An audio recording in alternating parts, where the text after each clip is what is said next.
Feliz y bendecido día, aprendiendo un curso de milagros. El secreto de la verdadera oración es olvidarte de las cosas que crees necesitar. Pedir algo específico es igual que ver el pecado primero y luego perdonarlo. Del mismo modo, al orar pasas por alto tus necesidades específicas, tal como las ves, y las dejas en manos de Dios. Ahí se convierten en los regalos que le haces, pues le dicen que no antepondrás otros dioses a Él, ni que quieres otro amor que el suyo. Este libro es un comienzo, no un final.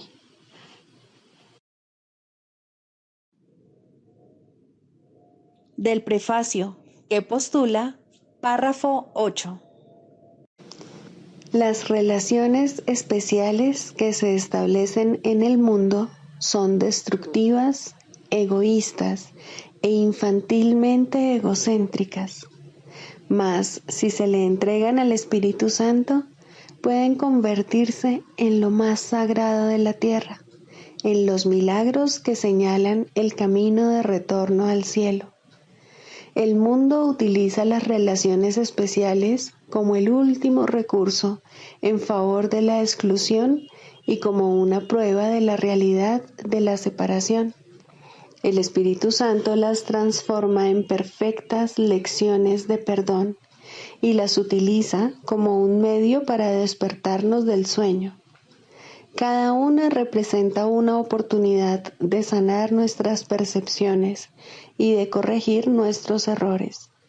Cada una es una nueva oportunidad de perdonarnos a nosotros mismos, perdonando a otros. Y cada una viene a ser una invitación más al Espíritu Santo y al recuerdo de Dios. Introducción.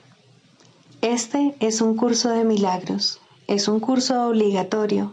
Solo el momento en que decides tomarlo es voluntario.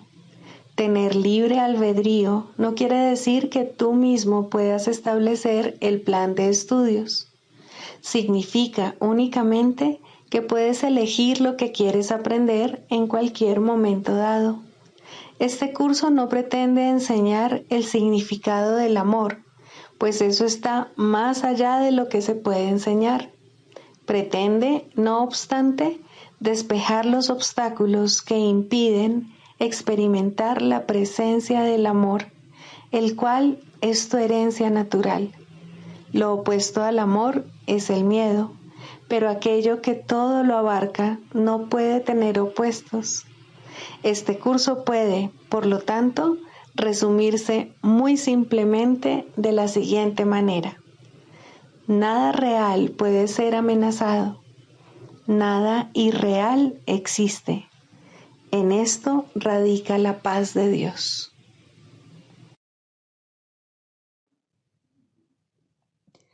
Capítulo 1. El significado de los milagros. Primero, principios de los milagros. Principio 48. El milagro es el único recurso que tienes a tu inmediata disposición para controlar el tiempo. Solo la revelación lo trasciende al no tener absolutamente nada que ver con el tiempo. Capítulo 30.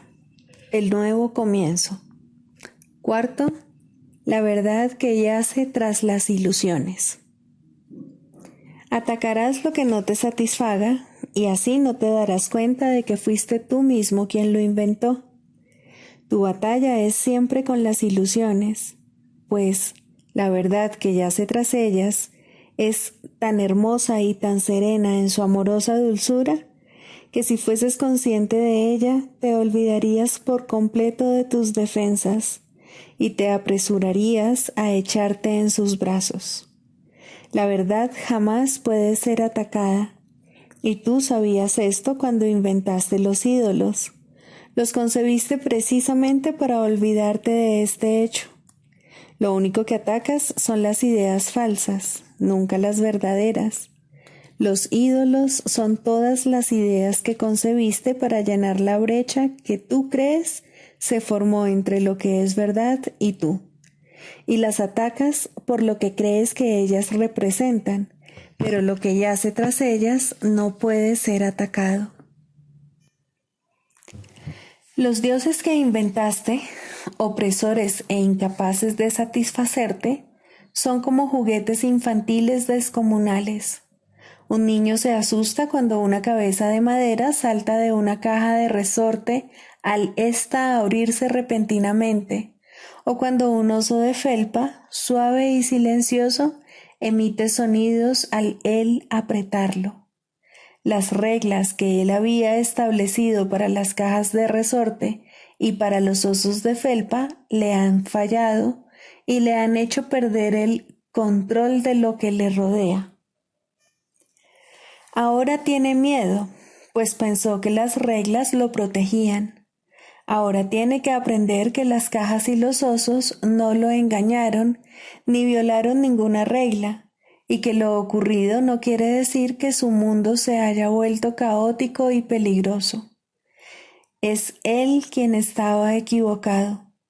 No comprendió bien qué era lo que lo mantenía a salvo y pensó que eso lo había abandonado. La inexistente brecha se encuentra repleta de juguetes de innumerables formas. Cada uno de ellos parece violar las reglas que estableciste para él. Sin embargo, ninguno de ellos fue jamás lo que tú pensabas que era. Y así, no pueden sino dar la impresión de que violaban las reglas de seguridad que estableciste, toda vez que éstas son falsas. Mas tú no estás en peligro. Puedes reírte de los muñecos que saltan de cajas de resorte y de los juguetes que emiten sonidos, de la misma manera en que lo hace el niño que ya ha aprendido que no suponen ningún peligro para él. Sin embargo, mientras le guste jugar con ellos, seguirá percibiéndolos como si respetaran las reglas que él estableció para su propio deleite. Por lo tanto, todavía habrá reglas que dichos juguetes parecerán violar, y como consecuencia de ello, él se asustará. Mas, ¿está él realmente a merced de sus juguetes? ¿Y pueden estos realmente suponer una amenaza para él? La realidad obedece las leyes de Dios y no las reglas que tú mismo estableces. Son sus leyes las que garantizan tu seguridad. Las ilusiones que creas con respecto a ti no obedecen ninguna ley. Parecen danzar por un rato al compás de las leyes que tú promulgaste para ellas, mas luego se desploman para no levantarse más. No son más que juguetes, hijo mío, de modo que no lamentes su pérdida. Su danza jamás te brindó felicidad alguna, pero tampoco eran cosas que pudiesen asustarte o mantenerte a salvo si respetaban tus reglas. Las ilusiones no deben ni apreciarse ni atacarse, sino que simplemente se deben considerar como juguetes infantiles, sin ningún significado intrínseco. Ve significado en una sola de ellas y lo verás en todas. No veas significado en ninguna y no podrán afectarte en absoluto. Las apariencias engañan precisamente porque son apariencias y no realidad. No les prestes atención, sea cual sea la forma que adopten. Lo único que hacen es distorsionar la realidad y producir temor debido a que ocultan la verdad. No ataques lo que tú mismo hiciste a fin de ser engañado, pues eso demostraría que has sido engañado. El ataque tiene el poder de hacer que las ilusiones parezcan reales, mas en realidad no hace nada. ¿Quién podría tener miedo de un poder que no tiene efectos reales? ¿Qué podría ser dicho poder sino una ilusión que hace que las cosas parezcan ser como él mismo? Observa calmadamente sus juguetes y comprende que no son más que ídolos que no hacen sino danzar al compás de vanos deseos. No los veneres, pues no existen. Cuando atacas, no obstante, te olvidas de esto. El Hijo de Dios no necesita defenderse de sus sueños. Sus ídolos no suponen ninguna amenaza para él. El único error que comete es creer que son reales. Mas, ¿hay algo que las ilusiones puedan lograr? Lo único que las apariencias pueden hacer es engañar a la mente que desea ser engañada. Mas tú puedes tomar una decisión muy simple que te situará por siempre más allá del engaño. No te preocupes por cómo se va a lograr esto, pues eso no es algo que puedas entender, pero sí verás los grandes cambios que se producirán de inmediato una vez que hayas tomado esta simple decisión, que no deseas lo que crees que un ídolo te puede dar. Pues así es como el Hijo de Dios declara que se ha liberado de todos ellos. Y, por lo tanto, es libre. Qué paradójica es la salvación. ¿Qué otra cosa podría ser sino un sueño feliz? Lo único que te pide es que perdones todas las cosas que nadie jamás hizo, que pases por alto lo que no existe y que no veas lo ilusorio como si fuese real. Se te pide únicamente que permitas que se haga tu voluntad y que dejes de buscar las cosas que ya no deseas. Y se te pide también que permitas que se te libere de los sueños de lo que nunca fuiste y desistas de tu empeño de querer sustituir la voluntad de Dios por la fuerza de los deseos vanos. Llegado a este punto, el sueño de separación empieza a desvanecerse y a desaparecer, pues aquí la brecha inexistente comienza a percibirse libre de los juguetes de terror que tú inventaste. Esto es lo único que se te pide. Alégrate en verdad de que la salvación no pida mucho, sino de que pida tan poco. En realidad no pide nada, y aún en las ilusiones solo pide que el perdón sea el sustituto del miedo. Esa es la única regla para tener sueños felices.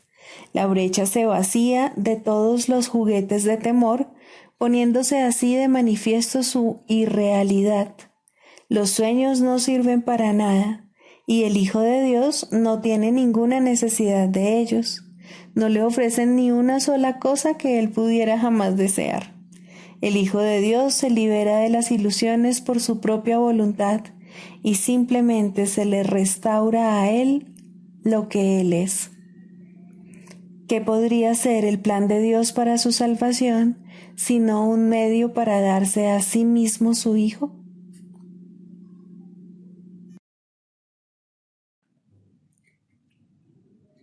Libro de ejercicios. Pregunta 11. ¿Qué es la creación?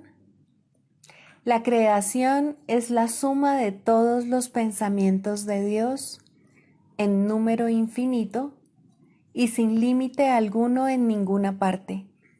Solo el amor crea y únicamente a su semejanza. Jamás hubo tiempo alguno en el que todo lo que creó no existiese, ni jamás habrá tiempo alguno en que nada que haya creado sufra merma alguna. Los pensamientos de Dios han de ser por siempre y para siempre exactamente como siempre han sido y como son, inalterables con el paso del tiempo, así como después de que éste haya cesado. Los pensamientos de Dios poseen todo el poder de su Creador, pues Él quiere incrementar el amor extendiéndolo, y así su Hijo participa en la creación y, por lo tanto, no puede sino compartir con su Padre el poder de crear. Lo que Dios ha dispuesto que sea uno eternamente, lo seguirá siendo cuando el tiempo se acabe, y no cambiará a través del tiempo, sino que seguirá siendo tal como era antes de que surgiera la idea del tiempo. La creación es lo opuesto a todas las ilusiones porque es la verdad. La creación es el Santo Hijo de Dios, pues en la creación su voluntad es plena con respecto a todo, al hacer que cada parte contenga la totalidad. La inviolabilidad de su unicidad está garantizada para siempre, perennemente a salvo dentro de su santa voluntad y más allá de cualquier posibilidad de daño, separación, imperfección o de nada que pueda mancillar en modo alguno su impecabilidad. Nosotros, los hijos de Dios, somos la creación. Parecemos estar separados y no ser conscientes de nuestra eterna unidad con Él. Sin embargo, tras todas nuestras dudas y más allá de todos nuestros temores, todavía hay certeza, pues el amor jamás abandona sus pensamientos y ellos comparten su certeza. El recuerdo de Dios se encuentra en nuestras mentes santas, que son conscientes de su unicidad y de su unión con su Creador. Que nuestra función sea únicamente permitir el retorno de este recuerdo y que su voluntad se haga en la tierra, así como que se nos restituya nuestra cordura y ser solamente tal como Dios nos creó. Nuestro Padre nos llama, oímos su voz y perdonamos a la creación en nombre de su Creador, la santidad misma, cuya santidad su creación comparte con Él, cuya santidad sigue siendo todavía parte de nosotros. Lección 321. Padre, mi libertad reside únicamente en ti. No entendía lo que me podía hacer libre, ni lo que era mi libertad o a dónde ir a buscarla. Y así, Padre, busqué en vano hasta que oí tu voz dirigiéndome. Ahora ya no deseo seguir siendo mi propio guía, pues la manera de encontrar mi libertad no es algo que yo haya ideado o que comprenda, pero confío en ti y me mantendré consciente de ti que me dotaste con mi libertad para ser tu santo Hijo. Tu voz me dirige y veo que el camino que conduce hasta ti por fin está libre y despejado. Padre, mi libertad reside únicamente en ti. Padre, mi voluntad es regresar. Hoy respondemos por el mundo, el cual será liberado junto con nosotros. Qué alegría encontrar nuestra libertad por el inequívoco camino que nuestro Padre ha señalado. Y cuán segura es la salvación de todo el mundo cuando nos damos cuenta de que solo en Dios podemos encontrar nuestra libertad.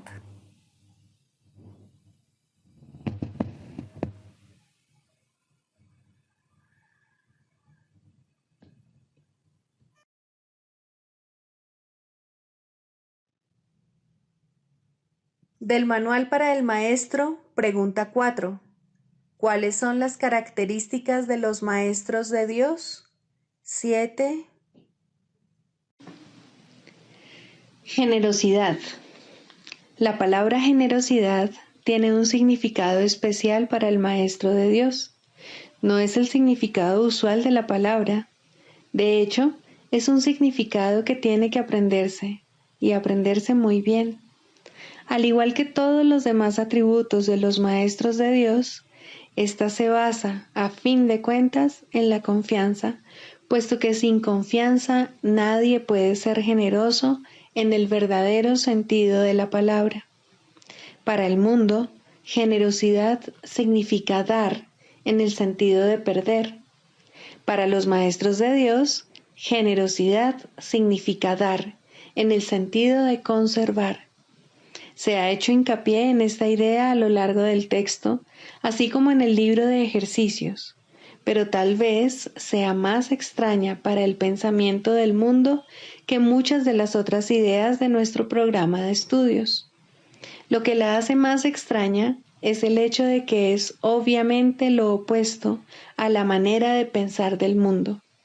De la manera más clara posible y en el más simple de los niveles, la palabra significa exactamente lo opuesto para los maestros de Dios que para el mundo. El maestro de Dios es generoso en interés propio, pero no nos referimos aquí al interés propio del ser del que el mundo habla.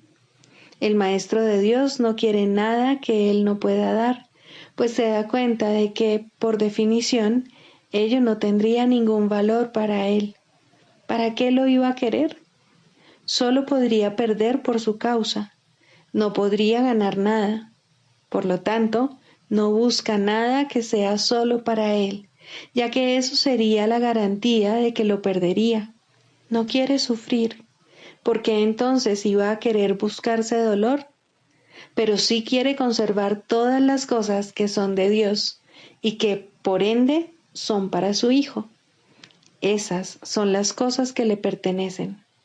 Esas sí que las puede dar con verdadera generosidad, conservándolas de este modo para sí mismo eternamente.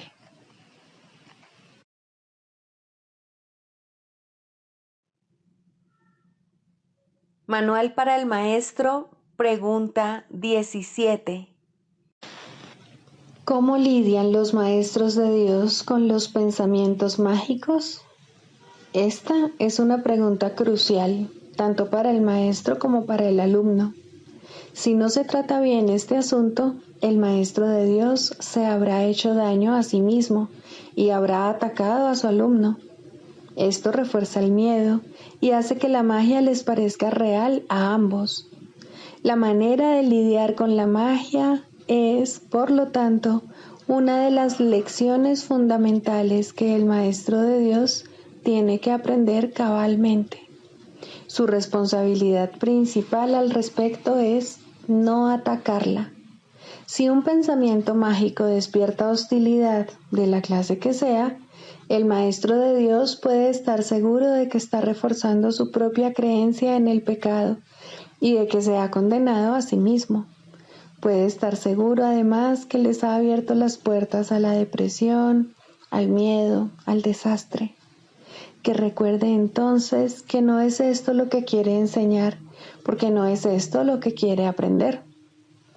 Existe, no obstante, la tentación de responder a la magia de tal manera que ello la refuerza. Y esto no es siempre obvio. De hecho, puede estar fácilmente oculto bajo un aparente deseo de ayudar. Este doble deseo es lo que hace que la ayuda no sirva de gran cosa y que inevitablemente produzca resultados indeseables. Tampoco se debe olvidar que el resultado que se produzca será el mismo para él que para el alumno. ¿Cuántas veces se ha subrayado el hecho de que solo te das a ti mismo? ¿Y dónde podría observarse esto con mayor claridad que en los tipos de ayuda que el Maestro de Dios presta a aquellos que necesitan su ayuda? En estas situaciones es donde más claramente se le da su propio regalo, pues Él solo dará lo que haya elegido para sí mismo. Y en ese regalo reside su juicio acerca del Santo Hijo de Dios. Lo más fácil es permitir que el error se corrija allí donde es más evidente, y los errores se conocen por sus resultados. Una lección que verdaderamente se ha enseñado no puede conducir sino a la liberación del maestro y del alumno, que han compartido un mismo propósito. El ataque puede producirse únicamente si han percibido objetivos separados, y este debe ser el caso si el resultado es cualquier otra cosa que no sea dicha. El hecho de que el Maestro de Dios tenga una sola meta hace que el objetivo dividido del alumno se enfoque en una sola dirección y que la llamada de ayuda se convierta en su única petición. Esta se contesta fácilmente con una sola respuesta, y esta respuesta llegará sin lugar a dudas a la mente del maestro. Desde ahí irradiará a la mente del alumno, haciéndola así una con la suya. Tal vez sea útil recordar que nadie puede enfadarse con un hecho. Son siempre las interpretaciones las que dan lugar a las emociones negativas, aunque éstas parezcan estar justificadas por lo que aparentemente son los hechos o por la intensidad del enfado suscitado. Este puede adoptar la forma de una ligera irritación, tal vez demasiado leve como para ni siquiera poderse notar claramente, o puede también manifestarse en forma de una ira desbordada, acompañada de pensamientos de violencia imaginados o aparentemente perpetrados. Esto no importa. Estas reacciones son todas lo mismo, ponen un velo sobre la verdad y esto no puede ser nunca una cuestión de grados. O bien la verdad es evidente o no lo es. No puede ser reconocida solo a medias.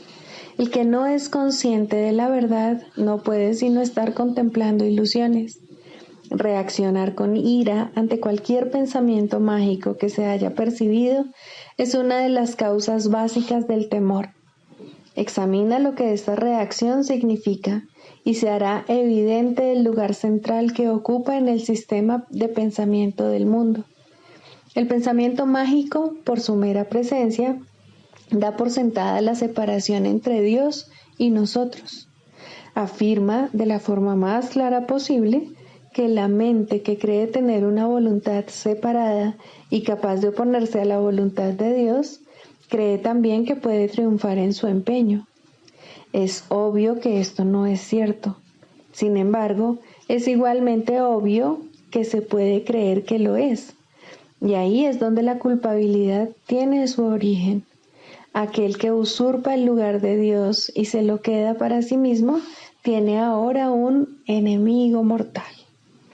Y ahora él mismo tiene que encargarse de su propia protección y construir un escudo con que mantenerse a salvo de una furia tenaz y de una venganza insaciable. ¿Cómo se puede resolver esta injusta batalla? Su final es inevitable, pues su desenlace no puede ser otro que la muerte. ¿Cómo entonces puede uno confiar en sus propias defensas? Una vez más, pues, hay que recurrir a la magia. Olvídate de la batalla, acéptala como un hecho y luego olvídate de ella. No recuerdes las ínfimas probabilidades que tienes de ganar. No recuerdes la magnitud del enemigo, ni pienses cuán débil eres en comparación con él. Acepta tu estado de separación, pero no recuerdes cómo se originó. Cree que has ganado la batalla, pero no conserves el más mínimo recuerdo de quién es realmente tu formidable contrincante. Al proyectar tu olvido sobre él, te parecerá que él se ha olvidado también. Mas, ¿cuál va a ser ahora tu reacción ante todos los pensamientos mágicos? No pueden sino volver a despertar tu culpabilidad durmiente que has ocultado pero no has abandonado. Cada uno le dice claramente a tu mente atemorizada: has usurpado el lugar de Dios, no creas que Él lo ha olvidado. Aquí es donde más vívidamente se ve reflejado el temor a Dios, pues en ese pensamiento la culpabilidad ha elevado la locura al trono del mismo Dios. Y ahora ya no queda ninguna esperanza, excepto la de matar. En eso estriba ahora la salvación. Un padre iracundo persigue a su hijo culpable. Mata o te matarán, pues estas son las únicas alternativas que tienes. Más allá de ellas, no hay ninguna otra, pues lo que pasó es irreversible. La mancha de sangre no se puede quitar y todo el que lleva esta mancha sobre sí está condenado a morir. A esta situación sin esperanzas, Dios envía a sus maestros, quienes traen consigo la luz de la esperanza directamente desde Él. Hay una manera de escapar que se puede aprender y enseñar, pero requiere paciencia y una gran dosis de buena voluntad. Una vez que esto se ha alcanzado, la obvia simplicidad de la lección resalta como una luz blanca y brillante, contrapuesta a un horizonte negro, pues eso es lo que es. Dado que la ira procede de una interpretación y no de un hecho, nunca está justificada. Una vez que esto se entiende, aunque solo sea en parte, el camino queda despejado. Ahora es posible dar el siguiente paso. Por fin se puede hacer otra interpretación. Los pensamientos mágicos no tienen que conducir necesariamente a la condenación, pues no tienen realmente el poder de suscitar la culpabilidad, de modo que pueden pasarse por alto y olvidarse en el verdadero sentido de la palabra. La locura tan solo aparenta ser algo terrible. En realidad no puede hacer nada, pues no tiene ningún poder. Al igual que la magia, que se convierte en su sirviente, ni ataca ni protege. Verla y reconocer su sistema de pensamiento es ver lo que no es nada. ¿Puede acaso lo que no es nada suscitar ira? Difícilmente. Recuerda, Maestro de Dios, que la ira reconoce una realidad que no existe. No obstante, es un testigo fidedigno de que tú crees en ella como si se tratase de un hecho. Ahora no podrás escapar hasta que te des cuenta de que has estado reaccionando a tus propias interpretaciones, las cuales habías proyectado sobre el mundo externo. Permite que se te despoje de esa siniestra espada. La muerte no existe, la espada tampoco. El temor a Dios carece de causa. Su amor, en cambio, es la causa de todo lo que está más allá de todo temor, y es, por lo tanto, por siempre real y eternamente verdad.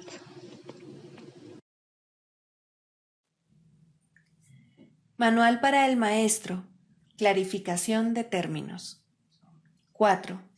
La percepción verdadera, el conocimiento. El mundo que ves no es más que la ilusión de un mundo.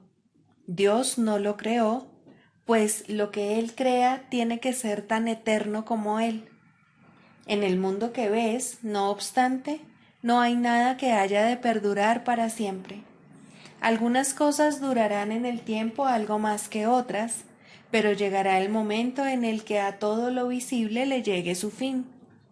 Los ojos del cuerpo no son, por lo tanto, el medio a través del cual se puede ver el mundo real, pues las ilusiones que contemplan solo pueden conducir a más ilusiones de la realidad. Y eso es lo que hacen, pues todo lo que los ojos del cuerpo ven no solo no ha de durar, sino que además se presta a que se tengan pensamientos de pecado y culpabilidad. Todo lo que Dios creó, por otra parte, está por siempre libre de pecado y por ende, por siempre libre de culpabilidad. El conocimiento no es el remedio para la percepción falsa, puesto que al proceder de distintos niveles jamás pueden encontrarse. La única corrección posible para la percepción falsa es la percepción verdadera. Esta no perdurará, pero mientras dure, su propósito será sanar. La percepción verdadera es un remedio que se conoce por muchos nombres. El perdón, la salvación, la expiación y la percepción verdadera son todos una misma cosa. Son el comienzo de un proceso cuyo fin es conducir a la unicidad que los trasciende a todos. La percepción verdadera es el medio por el que se salva al mundo de las garras del pecado, pues el pecado no existe. Y esto es lo que la percepción verdadera ve. El mundo se yergue como un sólido muro ante la faz de Cristo, pero la percepción verdadera lo ve solo como un frágil velo, tan fácil de descorrer que no podría durar más de un instante. Por fin se ve el mundo tal como es, y ahora no puede sino desaparecer, pues en su lugar ha quedado un espacio vacío que ha sido despejado y preparado. Donde antes se percibía destrucción, aparece ahora la faz de Cristo, y en ese instante el mundo queda olvidado, y el tiempo acaba para siempre al disolverse el mundo en la nada de donde provino. Un mundo perdonado no puede durar mucho. Era la morada de los cuerpos, pero el perdón mira más allá de ellos. En eso radica su santidad. Así es como sana. El mundo de los cuerpos es el mundo del pecado, pues sólo si el cuerpo existiese sería posible el pecado.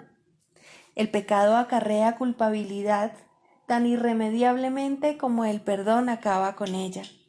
Y una vez que ha desaparecido todo rastro de culpabilidad, ¿qué queda que pueda seguir manteniendo al mundo separado y fijo en su lugar?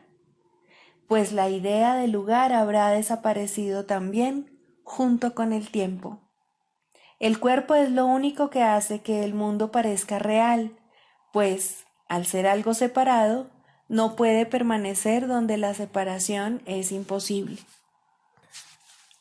El perdón prueba que es imposible porque no lo ve, y lo que entonces pasas por alto deja de ser comprensible para ti, tal como una vez estabas seguro de su presencia. Este es el cambio que brinda la percepción verdadera. Lo que antes se había proyectado afuera, ahora se ve adentro, y ahí el perdón deja que desaparezca. Ahí se establece el altar al Hijo, y ahí se recuerda a su Padre. Ahí se llevan todas las ilusiones ante la verdad y se depositan ante el altar. Lo que se ve como que está afuera no puede sino estar más allá del alcance del perdón, pues parece ser por siempre pecaminoso. ¿Qué esperanza puede haber mientras se siga viendo el pecado como algo externo? ¿Qué remedio puede haber para la culpabilidad?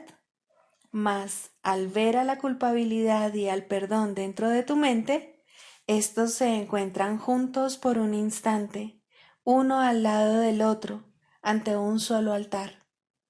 Ahí, por fin, la enfermedad y su único remedio se unen en un destello de luz curativa. Dios ha venido a proclamar lo que es suyo. El perdón se ha consumado. Y ahora el conocimiento de Dios, inmutable, absoluto, puro y completamente comprensible, entra en su reino. Ya no hay percepción, ni falsa ni verdadera. Ya no hay perdón, pues su tarea ha finalizado. Ya no hay cuerpos, pues han desaparecido ante la deslumbrante luz del altar del Hijo de Dios. Dios sabe que ese altar es el suyo, así como el de su Hijo. Y ahí se unen, pues ahí el resplandor de la faz de Cristo ha hecho desaparecer el último instante del tiempo, y ahora la última percepción del mundo no tiene propósito ni causa, pues ahí donde el recuerdo de Dios ha llegado finalmente, no hay jornada, ni creencia en el pecado, ni paredes, ni cuerpos.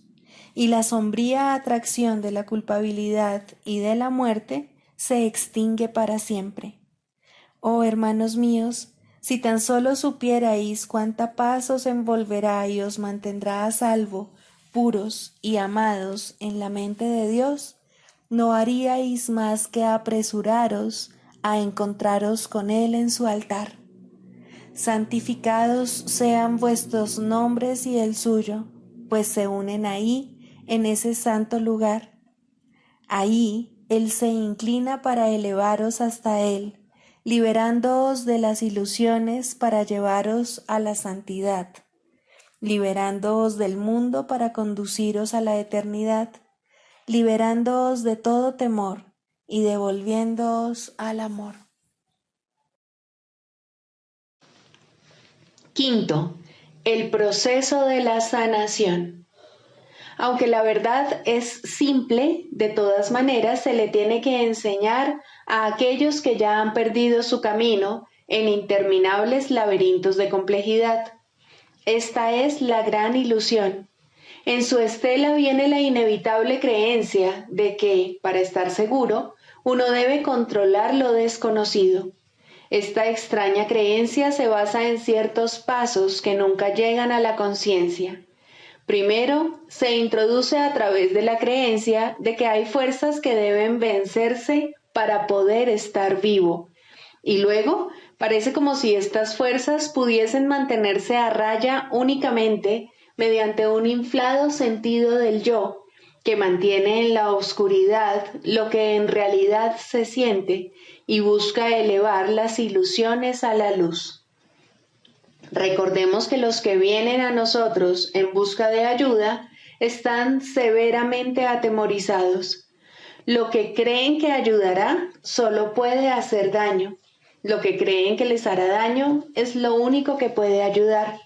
El progreso se vuelve imposible hasta que el paciente es persuadido de invertir su torcida manera de ver el mundo, su torcida manera de verse a sí mismo. La verdad es simple, pero tiene que enseñarse a aquellos que creen que los pondrá en peligro.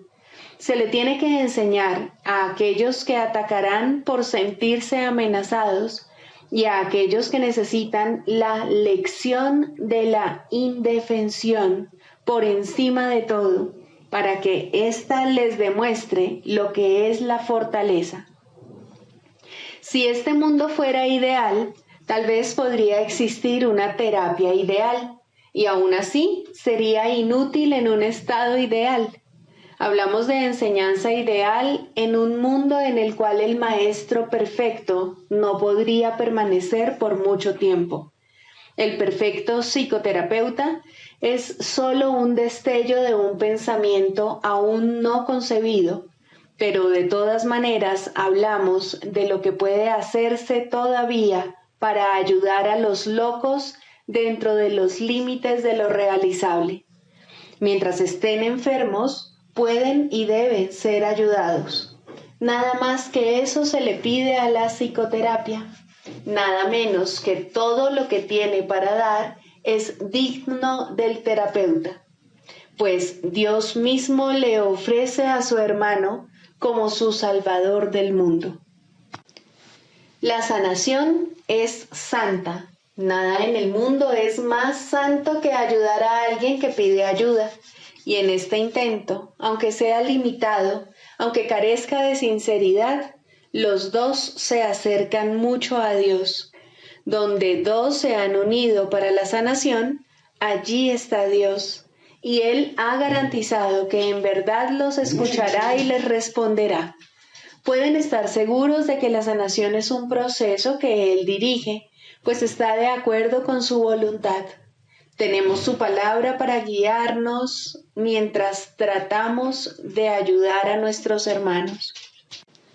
No olvidemos que por nosotros solos somos impotentes y apoyémonos en una fuerza que está más allá de nuestro limitado alcance con respecto a qué enseñar y a cómo debemos aprenderlo.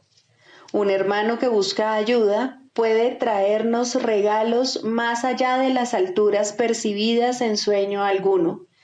Nos ofrece la salvación, pues viene a nosotros como Cristo y Salvador.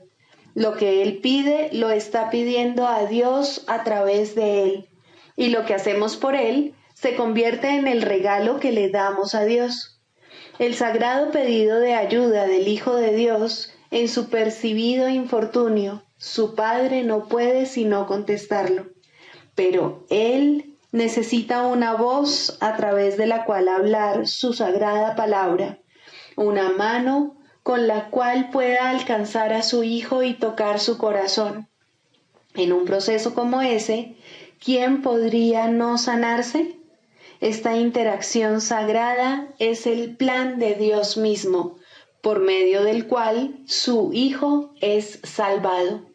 Pues dos se han unido, y ahora las promesas de Dios son cumplidas por Él.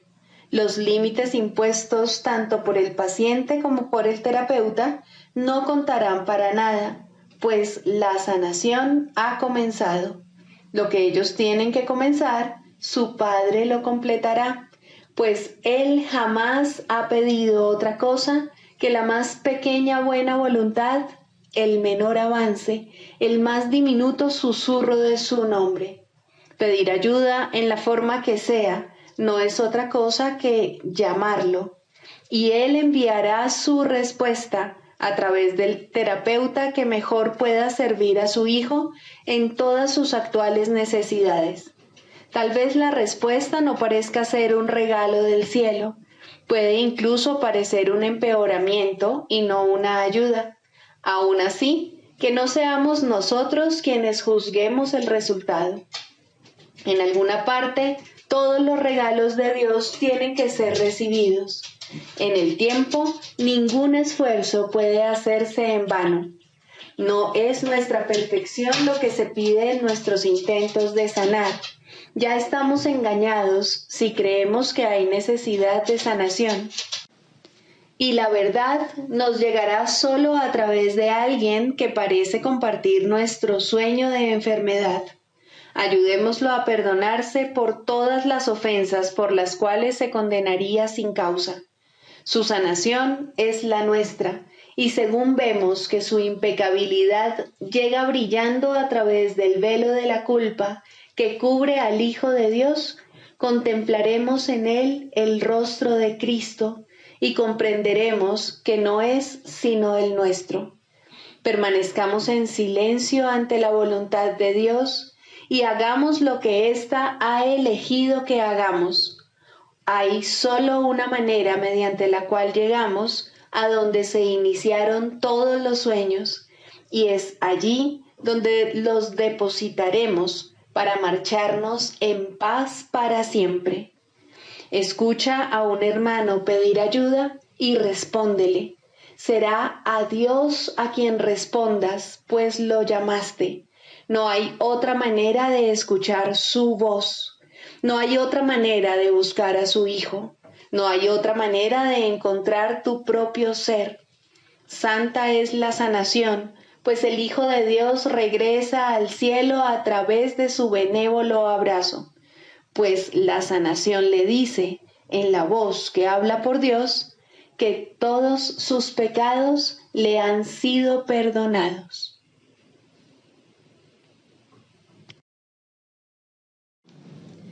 El canto de la oración, tercero, el perdón para salvar.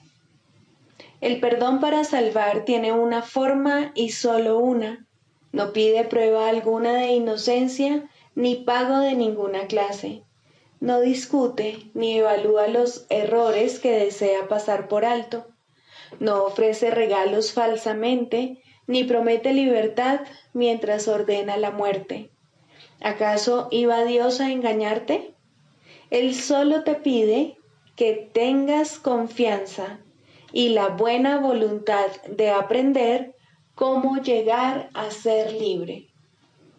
Él ofrece su maestro a quien quiera que pida y busque comprender la voluntad de Dios. Su buena disposición para dar está más allá de tu comprensión y de tu simple alcance. No obstante, Él ha dispuesto que aprendas el camino que te lleva a Él, y lo que Él dispone goza de certeza. Criatura de Dios, los regalos de Dios son tuyos, no por razón de tus planes, sino por su santa voluntad. Su voz te enseñará lo que es el perdón y cómo concederlo tal como Él dispone se debe hacer. Por lo tanto, no busques comprender lo que todavía está más allá de tu alcance, sino más bien deja que ello sea la forma de conducirte allí donde los ojos de Cristo se convierten en la manera de ver que eliges.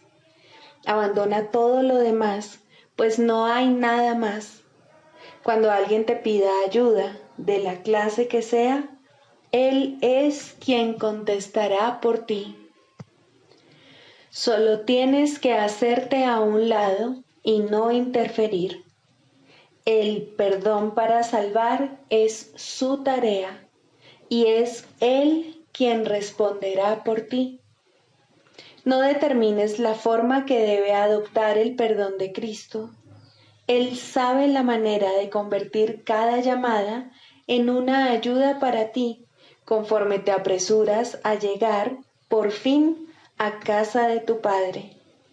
Ahora Él puede hacer que tu paso sea firme y tus palabras sinceras, no con tu propia sinceridad, sino con la suya. Deja que Él se haga cargo de cómo vas a perdonar, y así cada ocasión será para ti un paso más en dirección al cielo y a la paz. ¿No estás cansado del cautiverio? Dios no eligió esta amarga senda para ti. Lo que has elegido todavía puede deshacerse, pues la oración es misericordiosa y Dios es justo. La suya es una justicia que Él puede entender, pero tú aún no puedes. De todos modos, Él te dará los medios para que aprendas de Él y llegues por fin a entender que la condenación no es real y que fabrica ilusiones en su propio malvado nombre. Sin embargo, la forma que los sueños parecen adoptar es irrelevante. Las ilusiones no son ciertas. Solo la voluntad de Dios es verdad y tú eres uno con Él en voluntad y propósito. Aquí terminan todos los sueños. ¿Qué debo hacer por tu Santo Hijo?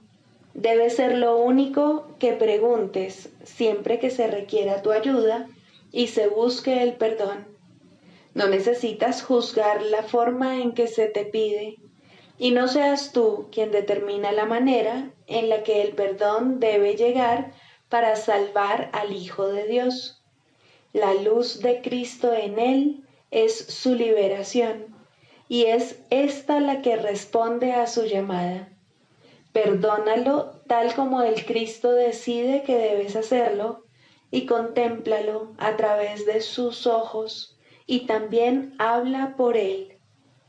Él conoce la necesidad, la pregunta y la respuesta, y te dirá exactamente qué debes hacer, en palabras que puedas entender y también utilizar. No confundas su función con la tuya. Él es la respuesta, tú el que escucha. ¿Y acerca de qué te habla Él?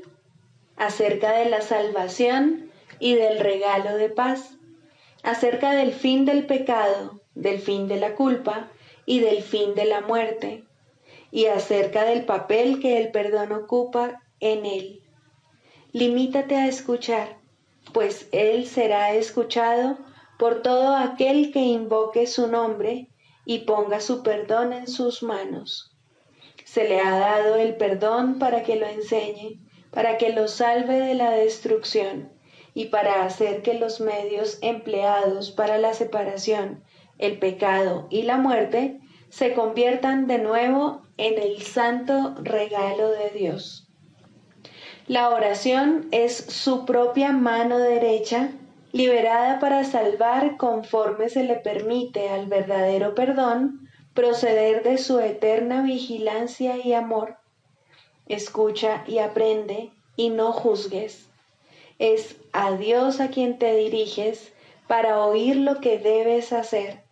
Su respuesta será clara como el día, mas su perdón no es lo que tú crees que es. Pero Él lo sabe y eso es suficiente. El perdón tiene un maestro que no fracasa en nada. Considera esto por un momento y no intentes juzgar el perdón ni limitarlo a un marco mundano. Deja que se eleve hasta Cristo, quien lo acepta como un regalo para Él. Él no te dejará sin consuelo, ni dejará de enviarte sus ángeles desde lo alto para que te respondan en su propio nombre. Él está junto a la puerta, para la que el perdón es la única llave. Dásela a Él para que la use en tu lugar, y verás la puerta abrirse silenciosamente, revelándote la radiante faz de Cristo. Contempla a tu hermano ahí, tras la puerta, el Hijo de Dios, tal como Él lo creó.